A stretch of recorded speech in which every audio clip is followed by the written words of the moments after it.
सबसे पहले तो मैं गणतंत्र दिवस के पावन अवसर पर आप सभी को हार्दिक बधाई और शुभकामनाएं देता हूं। मैं यहाँ पर उपस्थित सभी स्वतंत्रता सेनानियों का, उनके परिजनों का स्वागत एवं अभिनंदन करता हूं। भाई और बहनों, आज से 75 वर्ष पहले सन 1950 में आज ही के दिन हमारा संविधान लागू हुआ था। इसी संविधान के कारण हम सभी को समान न्याय व्यवस्था, स्वतंत्रता और समानता का अधिकार मिला। आज इस अवसर पर मैं पूज्य बाबा साहेब भीमराव अम्बेडकर सहित संविधान सभा के तमाम सदस्यों को भी नमन करता हूं, जिनकी बदौलत आज दुनिया का सबसे बड़ा लोकतंत्र व गणराज्य भारत देश कहलाता है। हमारे संविधान में समाज के कमजोर वर्गों, पिछड़ों और अनुसूचित जाति के लोगों के उत्थान के लिए खास अधिकार दिए गए हैं। भारत के संविधान का मसौदा तैयार करते समय ऐसे भारत की कल्पना की गई थी जहां सभी लोग प्रसन्न रहे, खुश रहे, सभी को इंसाफ मिले और सभी को बराबर का हक मिले। यह हमारे लिए बहुत सौभाग्य की बात है कि आज हम भारत के संविधान का 76वां गणतंत्र महोत्सव मना रहे हैं।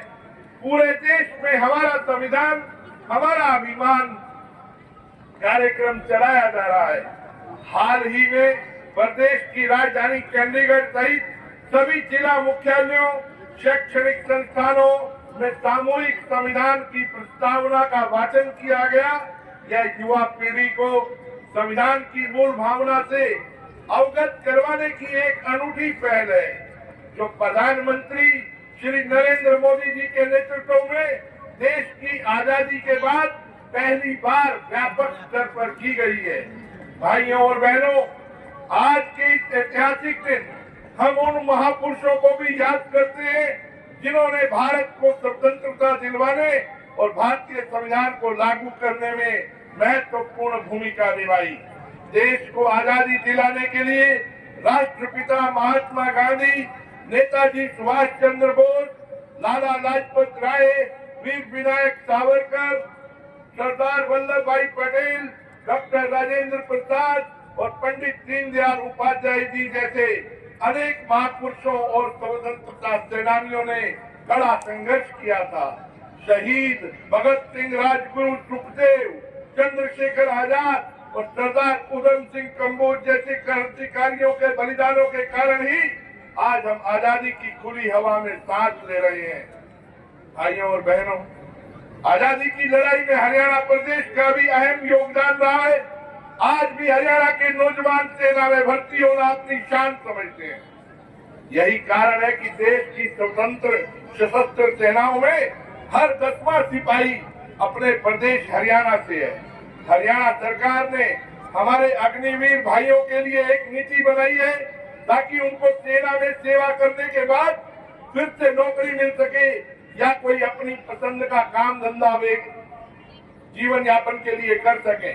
भाइयों बहनों, प्रधानमंत्री श्री नरेंद्र मोदी जी के सबका साथ सबका विकास के मूल मंत्र पर चलते हुए हमारी सरकार ने हरियाणा के हर आदमी की तरक्की के लिए लगातार कार्य किया है। आज हरियाणा में आईटी का बड़े पैमाने पर सफल प्रयोग किया जा रहा है। चाहे गरीब बेटी की शादी का शगुन हो या बुजुर्ग लोगों की वृद्धावस्था सम्मान पेंशन या फिर किसानों को उनकी फसल का भुगतान की बात हो, पैसा सीधा डायरेक्ट बेनिफिट और ट्रांसफर बेनिफिट से उनको बैंक खाते में भेजा जा रहा है। बिचौलियों को खत्म कर दिया गया है ताकि पूरा पैसा लोगों के खाते में सीधा चला जाए।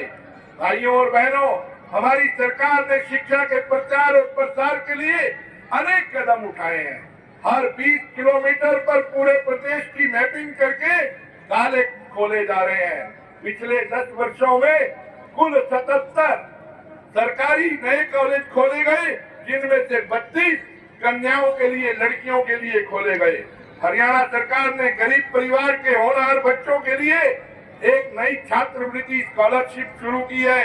अब जो भी गरीब बच्चा 12वीं कक्षा में 90% से अधिक अंक लाएगा, वह भी छात्रवृत्ति का हकदार होगा, उसको स्कॉलरशिप मिलेगी।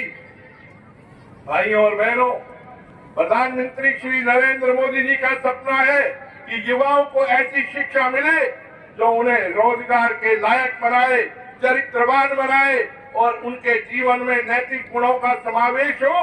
इसी दिशा में नई राष्ट्रीय शिक्षा नीति लागू की गई है। आज खेल जगत में हरियाणा का बड़ा नाम है।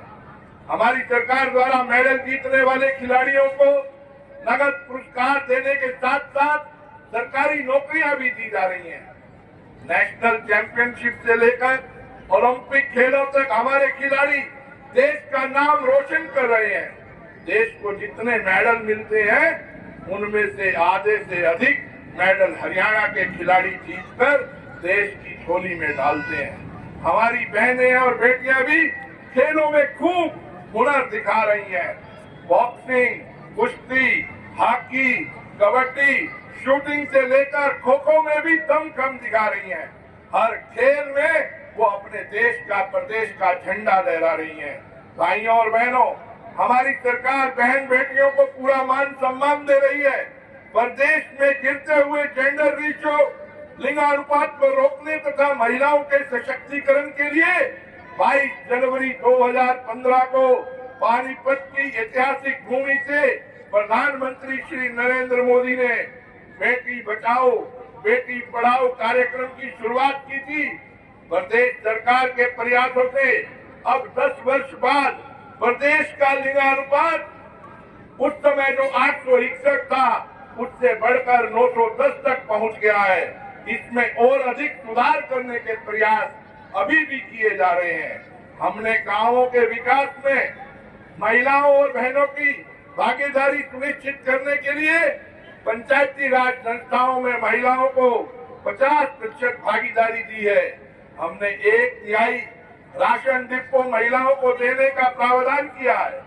अटल किसान मजदूर कैंटीन और बीटा बिक्री केंद्रों का संचालन भी महिलाओं को सौंपा गया है। हरियाणा सरकार प्रधानमंत्री उज्ज्वला योजना के माध्यम से लाभार्थी परिवारों को 500 रुपए में गैस का सिलेंडर देगी। इससे लगभग 46 लाख परिवारों को लाभ मिलेगा। इसके अतिरिक्त मुख्यमंत्री दुग्ध उपहार योजना के तहत कुपोषण से निपटने के लिए 14 से 18 वर्ष की सभी स्कूली छात्राओं को, बेटियों को 150 दिन तक फोर्टिफाइड दूध उपलब्ध करवाया जाएगा। हरियाणा को हरियाणा मातृशक्ति उद्यमिता योजना के तहत स्वरोजगार के लिए मिलने वाली लोन की राशि 3 लाख से बढ़ाकर 5 लाख रुपए की जा रही है। केएमपी तथा केजीपी जैसी आधुनिक परियोजनाओं के बाद अब हरियाणा ऑर्बिटल रेल कॉरिडोर भी बन रहा है। इन सब परियोजनाओं के पूरा होने से प्रदेश की जनता को बहुत लाभ होगा, तरक्की के, खुशहाली के रास्ते खुलेंगे। भाइयों बहनों, हमारी सरकार ने हर क्षेत्र में ई गवर्नेंस के माध्यम से क्रांतिकारी बदलाव किए हैं। कृषि क्षेत्र में मेरी फसल मेरा ब्यौरा पोर्टल बनाकर किसानों के हित में अनेक योजनाओं को इससे जोड़ा गया है। भाइयों और बहनों, हमारी सरकार सबके साथ समान व्यवहार करती है। पंचायतों, नगर निगम, नगर पालिकाओं में पिछड़ा वर्ग के लिए आरक्षण को बढ़ाया गया है। हमारी पंचायती राज संस्थाओं में बीसी ए वर्ग के लिए 8% आरक्षण का प्रावधान था।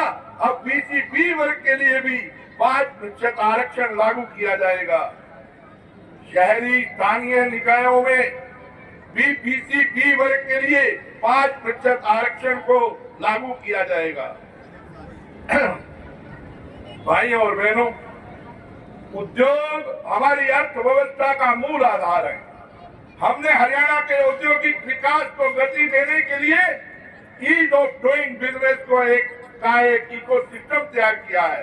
अब हमने एक और निर्णय लिया है कि अगर सड़क दुर्घटना में कोई व्यक्ति घायल हो जाता है, रोड एक्सीडेंट में किसी व्यक्ति को चोट लगती है, तो अस्पताल पहुंचे से ही उसका इलाज शुरू कर दिया जाएगा और इसके लिए हमारी सरकार 1.5 लाख रुपए तक का बिल खर्च उस अस्पताल को देगी। भाइयों और बहनों, आज गणतंत्र दिवस के अवसर पर हम सबको यह प्रतिज्ञा करनी होगी कि हम अपने कर्तव्यों का पालन करते हुए आने वाली पीढ़ियों के लिए उनका बेहतर भविष्य बनाएंगे। हम सब मिलकर भारत को एक मजबूत राष्ट्र बनाएंगे। सभी नागरिकों को संविधान के प्रति सजग करेंगे, उनको समान रूप से जीने का अवसर प्रदान करेंगे।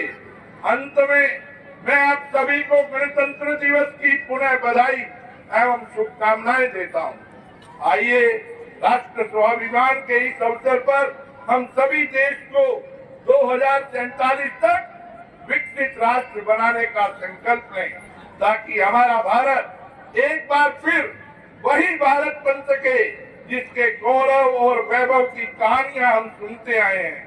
साथ ही स्वच्छ, स्वस्थ और खुशहाली का भी हम सब संकल्प लें। जय हिंद, जय हरियाणा।